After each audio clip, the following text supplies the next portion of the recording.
Greetings. This is the midweek devotional for Wednesday, June 22nd, 2022, from University United Methodist Church here in Baton Rouge, Louisiana. I'm John Fletcher. I'm a member here at University. Now, some of you may be tuning in regularly to our midweek devotionals, and some of you may have just stumbled across this recording on YouTube at random. Either way, welcome.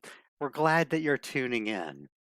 Now, as some of you know, I had the opportunity to preach this last Sunday, and at the request of several members, I spoke there about my experience the week before, where I attended the yearly meeting of the Louisiana Annual Conference of the United Methodist Church. And there was a lot to report and reflect on, some of it good, some of it not so great. I'm going to talk more about that here, but I'm going to talk about it from a slightly different angle. Quick refresher, United Methodists operate in sort of structured tiers of administration. Every local congregation, led by at least one pastor, participates in larger districts. And the six districts in Louisiana together form the Louisiana Annual Conference, which is presided over by a bishop. And the annual conference has dozens of committees and task forces that meet throughout the year to carry out the administrative functions of the church. But every June or so, delegates from all the local congregations and districts, an equal number of clergy and lay people, they meet to decide on big matters of budget and policy. And so every 4 years, ideally, all the annual conferences across the world then meet for the General Conference, which decides matters that affect the whole denomination. Now, as you may have heard, those meetings of late, last few decades at least, they've been pretty contentious. Simmering tensions about really a wide range of disagreements have recently flared up into increasing and open hostility. The surface issue has to do with the place of lesbian and gay people in the life of the church. Now, it's kind of a sign of how long this has been going on that the issue in the Methodist Church seems stuck on just lesbians and gays and not on other identities under the LGBTQIA umbrella. As it stands now, the issue is about so-called self-avowed practicing homosexuals, and such people cannot be confirmed as ministerial candidates, ordained as clergy, or appointed to serve in churches. Additionally, same-sex unions cannot be performed by Methodist ministers or in Methodist churches, and while the Methodist Book of Discipline urges congregations not to reject their gay and lesbian members, the text that was adopted way back in 1972 declares that the practice of homosexuality is incompatible with Christian teaching. Now, for a long time now, really as long as I have been a Methodist, since the early 90s, there have been a lot of faithful United Methodists who don't really agree with these stances or who might insist on some more nuanced version of this stance, or really who just don't know and don't have much of an opinion about this one way or the other. Over time, various ministers in the past have performed same-sex unions or affirmed them or celebrated them or just looked the other way as other ministers did, and various clergy even have been, and some clergy in the United Methodist Church, in fact, are lesbian or gay, as well as bi, trans, other kinds of non-straight or non-cis identities. The struggle in the church really has been about over how much of an issue this internal disagreement really presents. Now, like any group of humans, Methodists, we have a lot of disagreements. For many of the things we disagree about, the United Methodist Church has, in fact, some official stances. You can find a lot of these in what's called the United Methodist Book of Resolutions. For instance, technically, United Methodists are against nuclear weapons. We're against the death penalty. We've declared healthcare a universal human right. We're even, with reservations, pro-choice as an institution. Crucially, though, none of these stances are required of Methodist clergy or laity. Disagreeing with one or more of these official stances doesn't make anyone any less of a United Methodist. We accept that we're in disagreement about certain issues. And that's because, for a large part, Methodists try to follow that aphorism, you may have heard this before, in essentials, unity, in non-essentials, liberty, but in all things charity. And that saying gets attributed to our founder, John Wesley, but it's really older than he is. That means that we try to cultivate a big tent character to our church life. We're a global church, right? We have Methodists from cultures all over the world, even just in the U.S. We're present in rural and urban areas rather, in the north, and the south, and the Gulf coasts, on the George W. Bush and Hillary Clinton, they are both United Methodists, right? So we enfold multitudes, and to balance all this diversity of thoughts, we try to keep the main thing the main thing. And we try to sort of live and let live with other beliefs, in essentials unity, in non-essentials liberty. But the tricky question then is, what's the distinction between essentials and non-essentials of faith? Who gets to decide that, and how? And really, what happens when we disagree precisely about whether an issue is essential or not? And that's not unique to Methodists. Every coherent human community, religious or secular, is some sort of combination of inclusion, here's who's welcome, here's who we are, and exclusion, here's who's not really welcome or part of our community. If you're an LSU Tigers fan, then you're welcome if you support the Tigers in football, for instance. But being a diehard fan of Alabama, such that you cheer the Crimson Tide whenever they're fighting the Tigers, and yeah, that might complicate your membership in Club Tigers. So would say being morally opposed to college football or sports in the first place, right? That makes it difficult. Even the most inclusive and welcoming communities, by necessity, observe barriers around their group identity.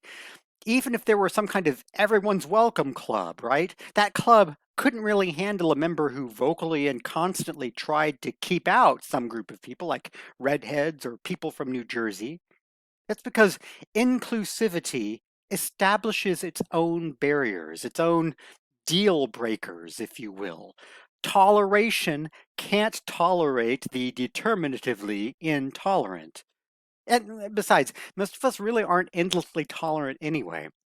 Even the big tent of United Methodism has some practical limits. Someone who's like an atheist or maybe a devout Hindu just wouldn't fit well in our church. They wouldn't be very comfortable. They just couldn't honestly agree about the essentials of faith as United Methodists affirm. Or more realistically, consider someone who honestly believes that only men should be ordained as ministers. United Methodists, unlike a lot of other churches, United Methodists affirm that God can call people to ordained ministry as pastors and deacons regardless of their gender. We as a denomination have been working hard to make sure that women have the same opportunities of men to realize that call in our churches. We do not allow individual Methodist churches to declare themselves male clergy only, any more than we would allow an individual church to declare themselves white pastor only. Of course, candidly, ask any black and or female minister, they'll likely have some stories about being appointed to a congregation with at least a few folk who found they just didn't want to stomach a woman or a black person in the pulpit. The question now that we're facing as Methodists is whether being gay or lesbian, again, that self-avowed practicing homosexual, whether that should be the kind of deal breaker for Methodists. Lots of Methodists, I'm told, register sincere worry that they would be assigned a gay pastor, and if they had a problem with that, they'd have to stop being Methodists if we started ordaining gay Methodists. Certainly, we hear a lot about how if the church starts ordaining gay people, we'll lose lots of people. We're already seeing lots of congregations in multiple conferences voting to disaffiliate, to leave the United Methodist Church for just that reason. Of course, I think it's worth remembering also that we have already lost people. We are losing people now, people I know and love personally, because they can't abide staying in a denomination that formally discriminates against lesbians and gays. And then there's other kinds of disagreements. about how all at once or universal or essential this issue needs to be. Could it be the case, for instance, that some annual conferences do allow gay marriages and lesbian ministers, and then some decide not to? Is that okay for us to believe in sort of different things? This might relieve some pressure felt by annual conferences in, say, parts of the world where even discussing gay issues puts you at danger of arrest or persecution. Others disagree, pointing out that, we would never countenance some whites only conferences or some conferences that maybe allowed rebaptism, as Methodists do not. Our witness to the larger world, they say, demands that we take a clear stance for or against, these issues of sexuality. Now, as you can imagine, I have my own opinions on this issue. Like at last week's annual conference, I was honored to receive my certificate of completion for the United Methodist License to Preach School. I and 6 other really amazing people went through an 11-week crash course in Methodist theology, history, as well as stuff on finances, preaching, and administration. Completing this course is getting your license to preach is one of the first steps in becoming a local pastor, right? In my sermon on Sunday, I talked about the pleasure of getting that license to preach. I got to go on stage and the bishop gave it to me. And it was wonderful alongside my cohort. And then I had to leave the stage while they all stayed and received appointments to a church as a local pastor. Being who I am, I cannot be appointed, confirmed, or ordained. And yeah, right, that stings. And I should say everyone around me was very like, oh, this is so awful that this happens. No, there was no sort of bigot saying, you leave the stage practicing homosexual. No one said anything like that. But it still sort of stings, right? And I talked about that in my sermon. I got so many lovely comments about that. Many church members told me how awful that experience sounded and how sorry I was that I went through that. And some people even said how brave I was to talk about it from the pulpit. And I really appreciate that love and support. I, I'll say though, I don't feel especially brave. I'm gay. I mean, I think that the phrase self-avowed practicing homosexual is a little ludicrous. I do feel called to ministry, and I'm open to exploring the idea that may mean for me a call to ordained ministry. I have, because I'm gay, been obliged to think through this issue and arrive at a strong stance. I know and love many people, not just gay and lesbian, but also bi, trans, gender non-conforming, non-binary, as well as a lot of straight and cis allies who have even greater gifts and, in my eyes, an even clearer calling. It seems obvious to me that these are people who should be United Methodists and United Methodist clergy, and it seems utterly wrong for us to restrict the tent of United Methodists in ways that make them feel unwelcome. And especially right now, I will say when trans people in particular are under such focused attack from a lot of hate campaigns and moral panics, I really think it's vital for us as Christians to speak up for the safety and agency and equality of our trans and gender nonconforming siblings. It seems just like a no-brainer to me at this point that we should be a big tent inclusive United Methodist Church. And I think there are other people, especially those whose path to inclusive attitudes has not been as straightforward as mine, who really are quite brave. I think of my parents, right? They were Methodist clergy in rural Oklahoma, who each stood up for me and for inclusivity when they didn't have to. Sometimes they really earned the ire of Methodists. I think my parents, I think they're brave. I'm just gay. And that's what I mean when I sometimes say that I feel lucky that I'm gay. Being gay has given me a perspective on this issue, at least a glimpse into a wider range of issues that have broadened and deepened my view of what it feels like to be in a system that renders you the other, that defines you as a problem and locks you out of equality. Being gay has given me the ability to see just a little bit how other systems in the church can other people, right? It helps me, this perspective, to listen to those who call out institutions and structures that I participate in when they're being unequal. Even I'm a white male without disability, and so I often benefit personally from these inequitable systems. I'm grateful that God works through my life experiences in such a way to Help me to stop and listen and empathize, and then to work with people to redress and correct those exclusions and injustices. But the other side of this gratefulness, like, thank goodness that I'm gay, it's the realization that there but for the grace of God go I. What if I hadn't been gay?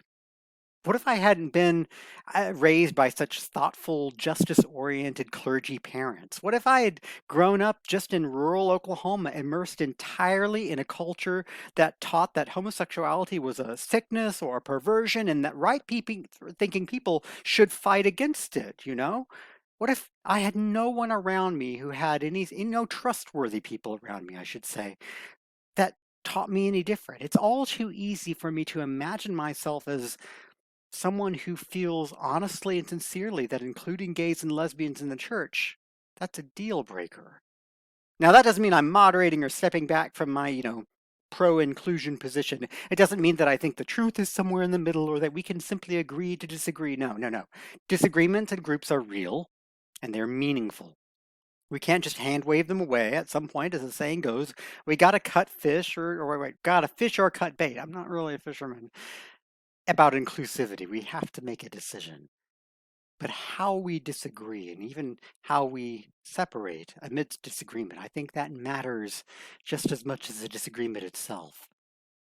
I think it's sometimes easy for those of us who are pro-inclusion and pro-social justice to judge harshly people who do not join our side or people who sometimes maybe do not match our volume about these issues. During last week's conference, Allie Young, a former associate pastor here at university, she sent out a message reminding us that not othering people means also that we take care not to other those who disagree with us. For those who don't know, Pastor Allie is no slouch when it comes to championing social justice issues and pushing for inclusivity and equality. She is a firebrand in the best way. She's someone that I consider quite brave.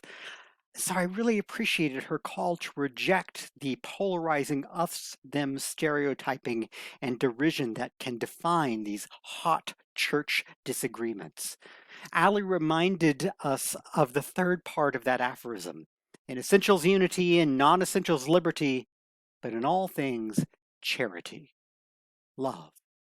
For me, charity in deep disagreements like this means that I strive to empathize even with those whose views I oppose. I try to ask myself, why do they believe as they do? What leads them to hold those beliefs? What stakes do they have? I try to listen when they explain themselves. And it means that I approach them with the assumption of good faith and full agency. That means I try to avoid assuming that those who disagree with me are evil or cynical, that they're just excluding others out of villainous hatred or avarice. And this is more difficult for me. I try also to keep myself from framing them as ignorant or deluded. If only they knew this thing, they'd be on my side. Now, I accept that there are perhaps people who can and do act in bad faith. I think there are even more people who, as saying might go, know not what they do. But I also accept that regardless of their motives of knowledge, they are beloved children of God, endowed by God with the free will to make choices that are different from mine. I get to be honest with them about my stances and my feelings, but I fall short of Christ-likeness if I entertain desires that they suffer punishment or misfortune, or if I undercut their personhood. And this is true even if I see them desiring misfortune for me or undercutting my personhood. My model for ethical behavior, after all, is not what the other side does. It's what Christ does and who Christ is. Christ who both sharply critiqued and also gently dialogued with his religious opponents. Christ who called on God to forgive those who crucified him. Christ who dipped bread and ate even with his betrayer. I'll be honest, y'all, I'm not always up to this high standard that Christ sets, but with God's help, I try. Denominations exist in the first place because God's people decide they can't get along with each other. But the hope of Christ is for a universal reconciliation. We differ from each other. We disagree, sometimes strongly. We sometimes even hurt each other. But we hope that beyond and after our differences, we see each other held by the same love that redeems us from and despite our shortcomings. May it be so, even for us in the church, even for us in this nation, even for us in this world, and even for you this week and beyond. Grace and peace to you. Amen.